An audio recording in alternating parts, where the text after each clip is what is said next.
continue working through our new series in the midst of crisis. We looking at things from the perspective of when we walk different from the world.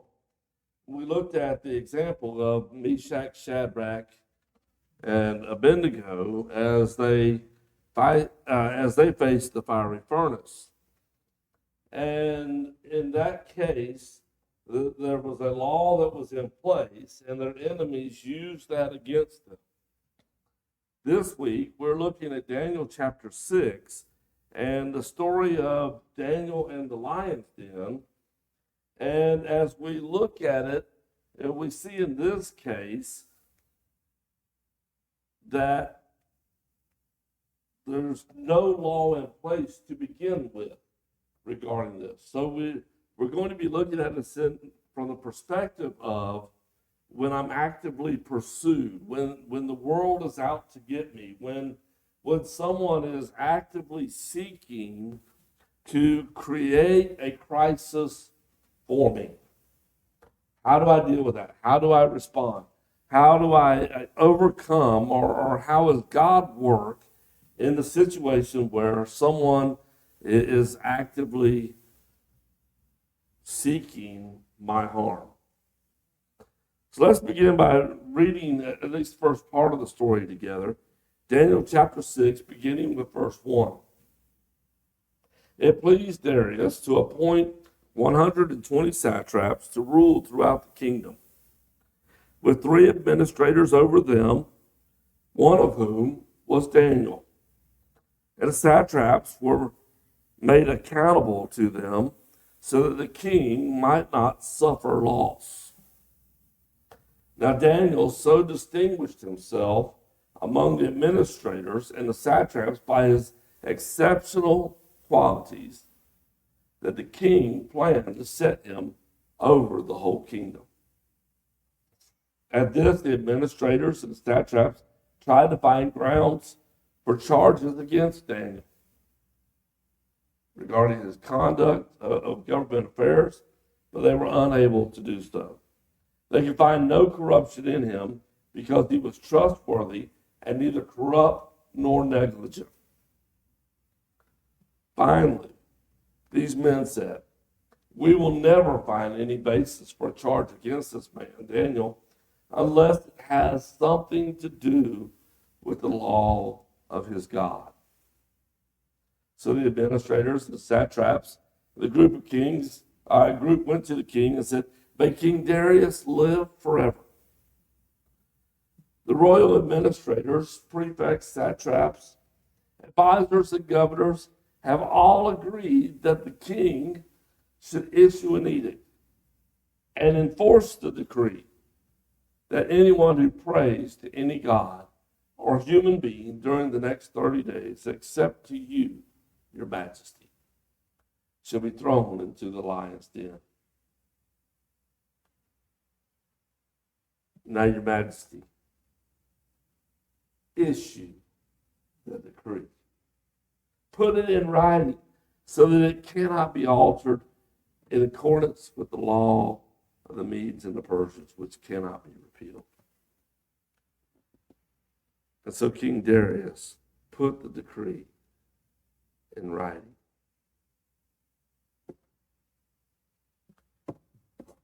They were jealous of Daniel.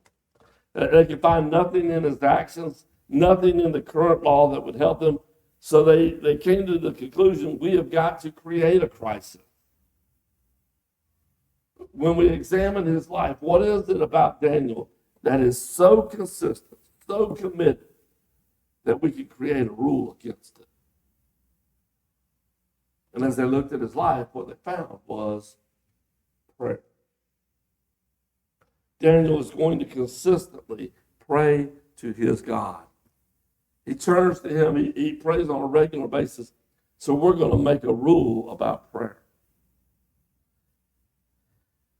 That's one they didn't have to worry about coming back to bite them. It wasn't going to affect them. And they had to be careful about how they chose what rule this was going to be. They didn't want it to apply to Daniel in a short time, turn around and apply to them as well. And so prayer was the answer that they needed. So many times we begin to have things go wrong in our lives, and it feels the same way. It feels like it's because somebody's jealous of something that we've accomplished or of something that's happening in our lives. And we feel like that somebody is out to cause us trouble. Sometimes they are. As we look at this story today, I hope that we can draw some things from the character of Daniel regarding how he approached the crisis, how he responded to the ones that created it, and how he allowed God to deal with the situation. So as we approach this from that perspective, let's think first about Daniel's character going into this. They wanted to find something. The king hadn't made up some good rule ahead of time like Nebuchadnezzar had with Meshach, Shadrach, and Abednego. He hadn't created this thing where you've got to bow down and worship. But that's probably where they got the ideal. Once they saw prayer was the answer, it was, let's get the king to do something about prayer. There was nothing that stood out about it, no fault that they could use, except his commitment to God. Shouldn't that be the goal for our lives as Christians? Far too many times we make it easy for those that are wanting to harm us or to harm the cause of Christ by giving them the ammunition they need. Our lives are not reflecting Christ as much as they should. Our lives are not as fully committed, as holy, as righteous, as trustworthy, as lacking corruption, lacking negligence, as they should be. And so we want to begin to be like Daniel, to shape our lives to be more in line with Christ. What about his character during the crisis?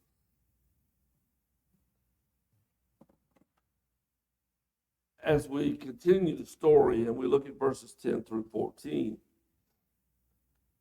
we're going to see that as the story plays out, there were probably some things that he could have done.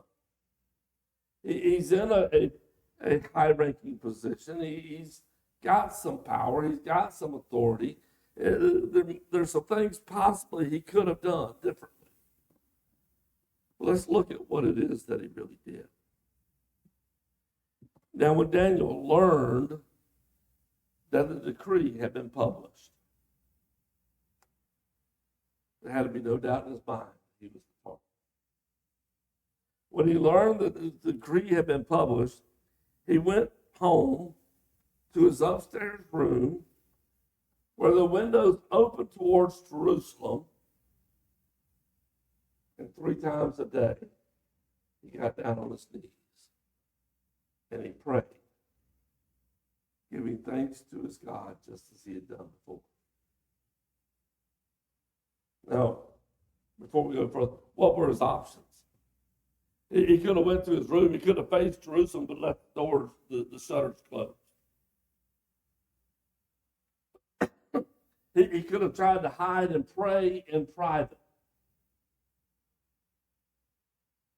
Didn't do that.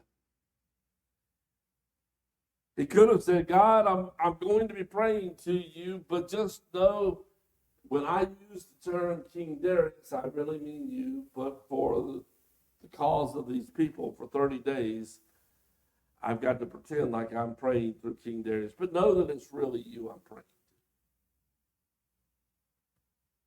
to. Doesn't feel right either, does it? That doesn't sound like something that would be very pleasing to the God I'm praying to. He could have done what some of us would do and say, God, I'm just going to take the next 30 days off from prayer. See you in 30 days. we're going to show these folks. They've got me that I'm not going to fall for that. Just 30-day vacation from prayer, God. No. He goes to his room and he prays. Just as he had before.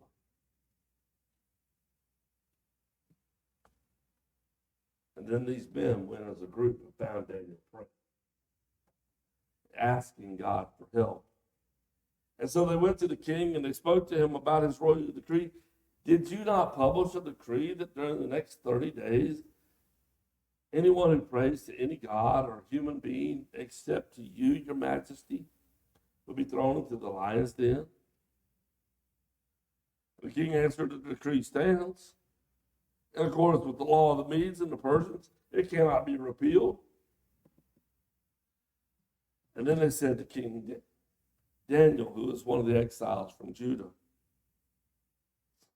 pays no attention to you or to the decree that you put in writing. He still prays 3 times a day. When the king heard this, he was greatly distressed. He was determined to rescue Daniel, and he made every effort until sundown to save him. So, what is it that we see in this? I've already kind of dived in a little bit. Daniel's character during this crisis was the same as it was before the crisis. Just like we saw last week with Meshach, Shadrach, and Abednego, when it said, we don't need another opportunity to bow down. We're not doing it. We're going to worship our God and only Him. Daniel didn't change who he was. He didn't hide his actions. He didn't decide, I just won't pray. His first response to the crisis was, I go to God. He was an individual who had always trusted God, who had always sought out God's blessings, His guidance, who sought His direction first. And so it was that when the crisis started, when it was created, his response was to go to God.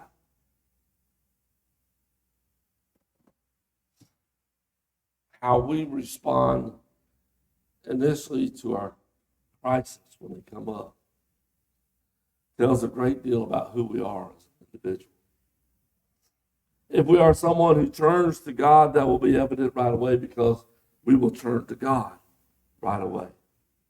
If we are someone who tests our abilities, who tries to see how strong we can be in a circumstance, someone who blows up or someone who crashes, who has any number of responses, that will show itself when the crisis arises.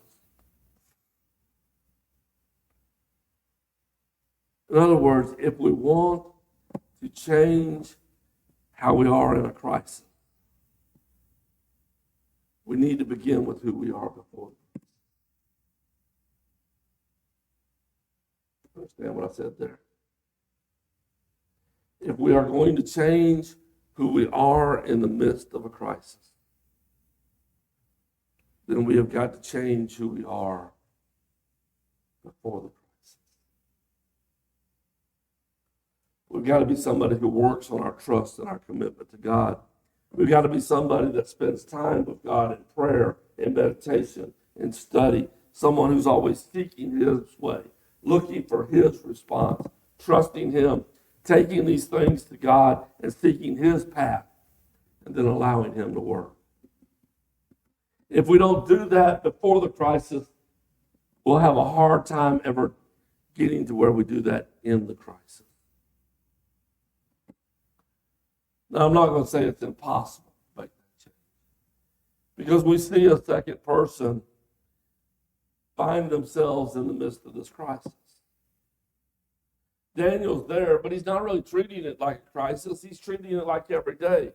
Things are happening. I've got a God that can deal with it. Take it to God. King Darius finds himself in the middle of this. He realizes I've been played.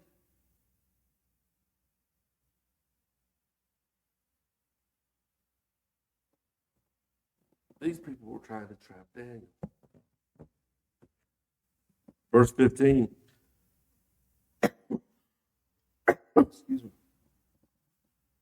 The men went as a group to King Darius and said to him, "Remember, your majesty, according to the law of the Medes and the Persians, no decree or edict that the king issues can be changed." Why is it important to come to him that way? Well, before they were buttering him up.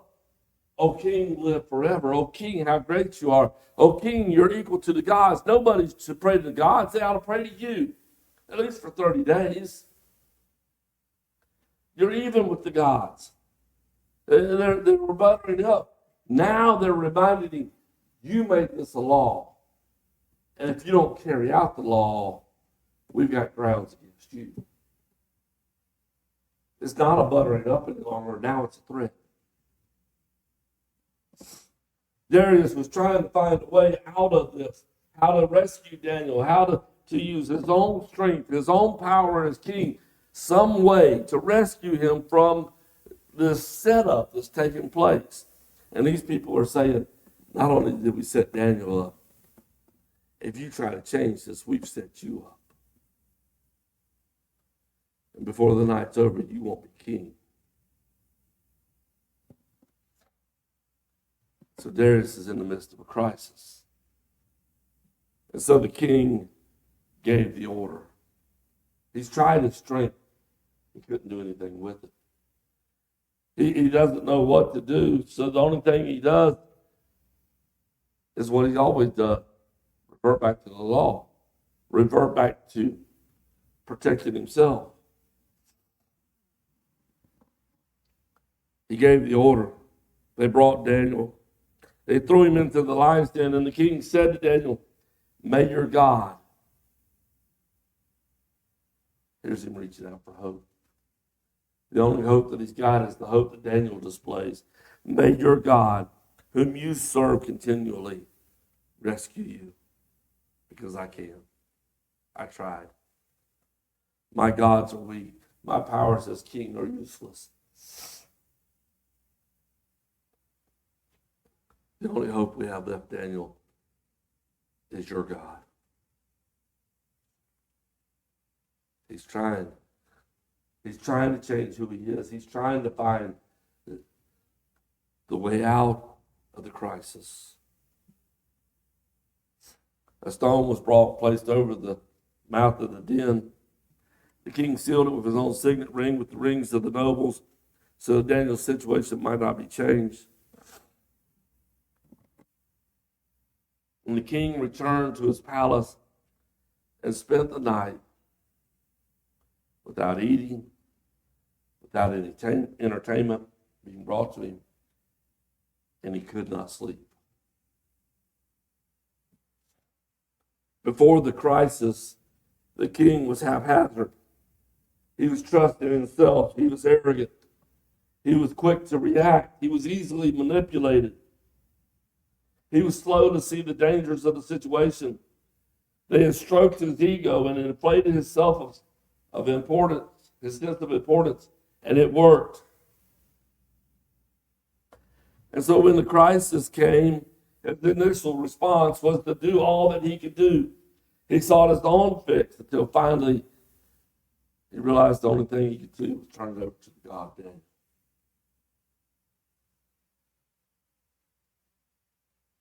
But it's a faint hope. It's not really hope. He's unsure. And there is a difference between how King Darius spends the night and how Daniel spends the night. Vastly different.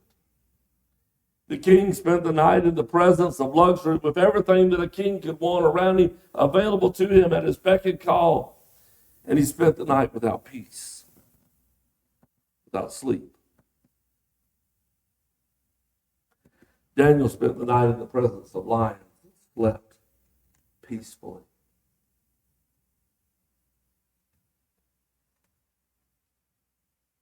two different places in the midst of the crisis. Two different comfort levels, two different responses, two different ways of approaching the crisis. Now we find the end of the story, verse 19. At first light, the king got up. He hurried to the lion's den. And when he came near, he called to Daniel in an anguished voice, a voice with hope, a voice with fear, a voice of uncertainty.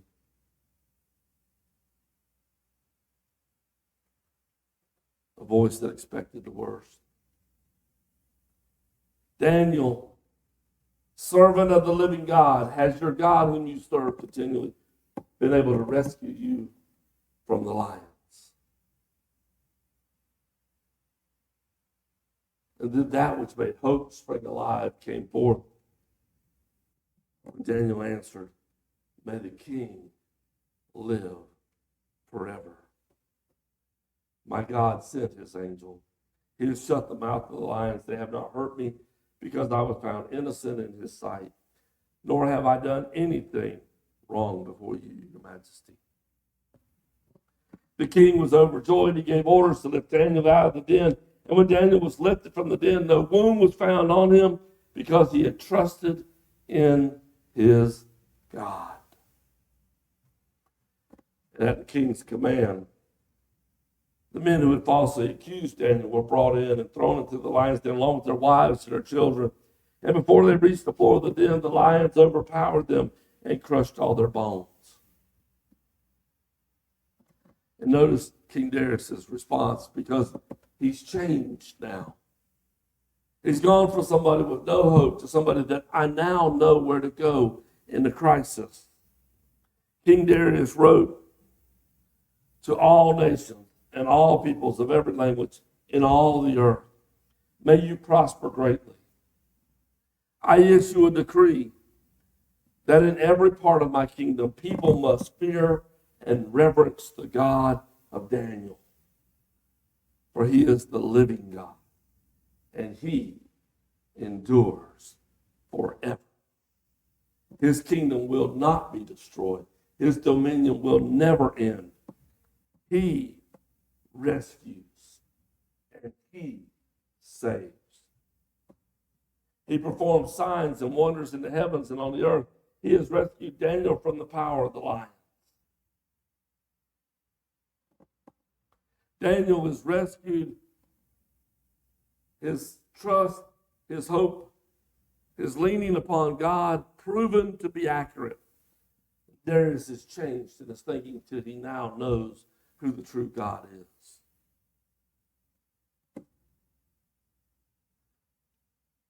So what about God's response in the midst of this crisis? Like last week, we're not going to spend a lot of time on this part of it, of what the actual response was, because as we look at these stories, we'll see that God's response is different in each of them. The part that is important is that God works. God provides the way of escape. In fact, God is the way of escape. In the sense that it wasn't about changing the rules. It wasn't about striking back first. It is God is my way of escape. He chose a different way this time. With Meshach, Shadrach, and Abednego, he made them impermeable to the fire. So the fire didn't touch them, it didn't touch their hair, it didn't touch their clothes. It was unable to hurt them in any way. This time, he didn't make Daniel impermeable. He didn't make him like stones so that when the lions bit him, they couldn't. In this case, he sends an angel and it closes the mouths of the lions. He provides the protection so that the animals were changed, so that they didn't do what they would normally do. In the fire had changed. It destroyed those that pushed them in, but it didn't hurt them. Here the lions were kept from hurting Daniel, but as soon as the others were thrown in, They devoured them before they even hit the ground.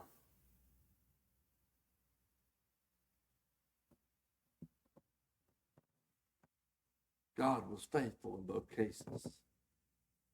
God took care of his part. He was the one to lean upon. He was the way of escape. Daniel went to him instantly. As soon as the crisis was coming upon him, let me go to my way of escape. Let me get out of there right now.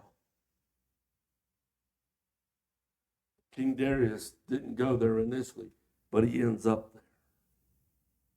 And the next time around, I bet you he gets there quicker.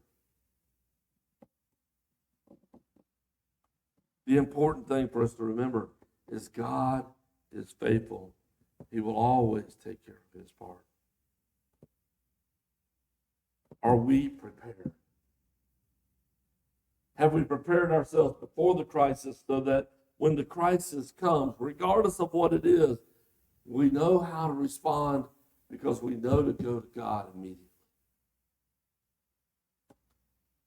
If we're not ready before the crisis, it may be us spending some sleepless nights before we reach that point.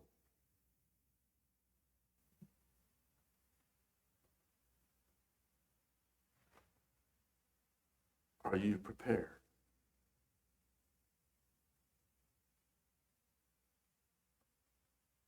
Are you committed to God the way that you want God to be committed to you?